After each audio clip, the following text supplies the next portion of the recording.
CM కుర్చీ అంటే సింహాసనం కాదు, అధికారం అంటే రాజరికం కాదు.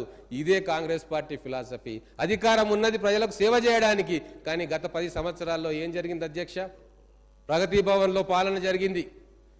రజనీకాంత్ గారు డైలాగ్ ఒకటి ఉంటుంది, చాలా మందికి తెలిసే ఉంటుంది, పంచ్ డైలాగ్. అప్పుడప్పుడు ప్రతిపక్ష సభ్యులు కూడా కొన్ని పంచ్ డైలాగులు కొడతా ఉంటారు.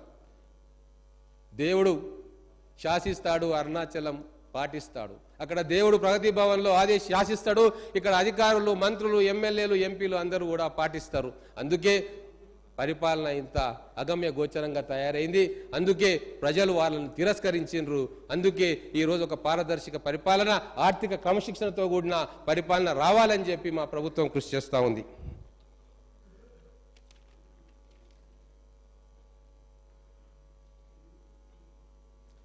మనకు తెలంగాణ వచ్చిన తర్వాత 16,000 కోట్ల మిగులు బడ్జెట్ తోటి మనం రాష్ట్రాన్ని చూసుకున్నాం అధ్యక్ష.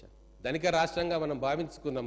కానీ 10 ఏళ్ల పరిపాలన తర్వాత ఈరోజు దాదాపుగా 7 లక్షల కోట్ల రూపాయలు ఈరోజు అప్పుగా మిగిల్చిపోయింది గత ప్రభుత్వం.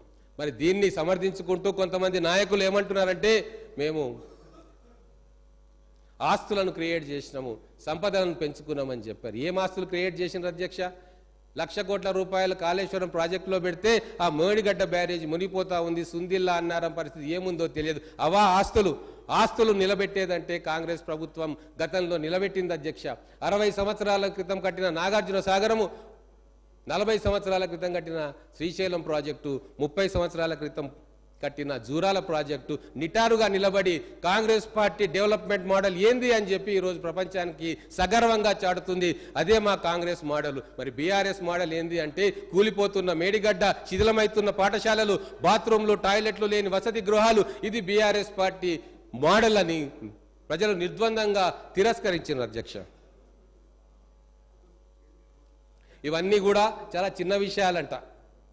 గౌరవ మాజీ మంత్రులు కొంతమంది అంటారు, కాళేశ్వరం ప్రాజెక్టు కుంగిపోవడము, కాళేశ్వరం ప్రాజెక్టులో నీళ్లు రాకపోవడము ఇవి చాలా చిన్న విషయాలంట. మరి పెద్ద విషయాలు ఏందో మాకైతే అర్థం కావు. తెలంగాణ సమాజానికి చాలా పెద్ద విషయం. లక్షల కోట్ల ప్రజాధనం గోదావరి నీళ్లలో ముంచేసినా అంతకంటే పెద్ద విషయం ఇంకోటి ఉండదు. మరి మా పాలమూరు ప్రాజెక్టులకు కూడా వస్తాం.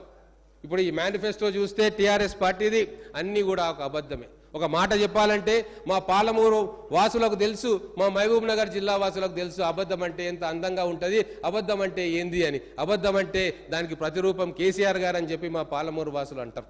ఖచ్చితంగా దానికి రుజువులు చూపిస్తా. నేను ఈరోజు 2009లో కేసీఆర్ గారు కరీంనగర్, మెదక్ నుంచి వచ్చి పాలమూరులో ఎంపీగా పోటీ చేసిండు. మా ప్రాంతం వాడు కాదు, మాకు అనుబంధం లేదు. అయినా కూడా పాలమూరు ప్రజలు నెత్తిన పెట్టుకొని ఆయనకు రాజకీయ భిక్ష పెట్టి ఎంపీగా గెలిపించారు. ఆ రోజు నేను ఆ జిల్లా అధ్యక్షుడిగా కేసీఆర్ వెంబడి 100 సభల్లో పాల్గొన్నా. ఆ రోజు మా పాలమూరు ప్రజలకు ఏం చెప్పిండు కేసీఆర్ అనేది ఇప్పటికీ మా పాలమూరు ప్రజలు గుర్తుకు చేసుకుంటారు.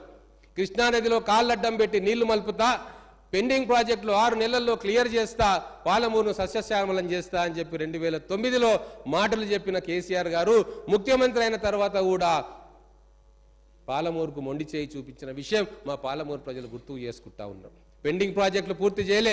జూరాల నుంచి రావాల్సిన పాలమూరు రంగారెడ్డి లిఫ్ట్ ఇరిగేషన్ ను పైపులకో, కాసులకో, కమిషన్లకో కక్కుర్తిపడి శ్రీశైలం బ్యాక్ వాటర్కు తీసుకుపోయి ఇప్పటికీ కూడా ఎన్విరాన్మెంట్ క్లియరెన్స్ కావాలని, ఫారెస్ట్ క్లియరెన్స్ కావాలని రకరకాల క్లియరెన్స్లతోటి ఆ ప్రాజెక్టును త్రిశంకు స్వర్గంలా మార్చిన ఘనత గత బీఆర్ఎస్ పాలకులది కాదా అని చెప్పి నేను అడుగుతా ఉన్నా.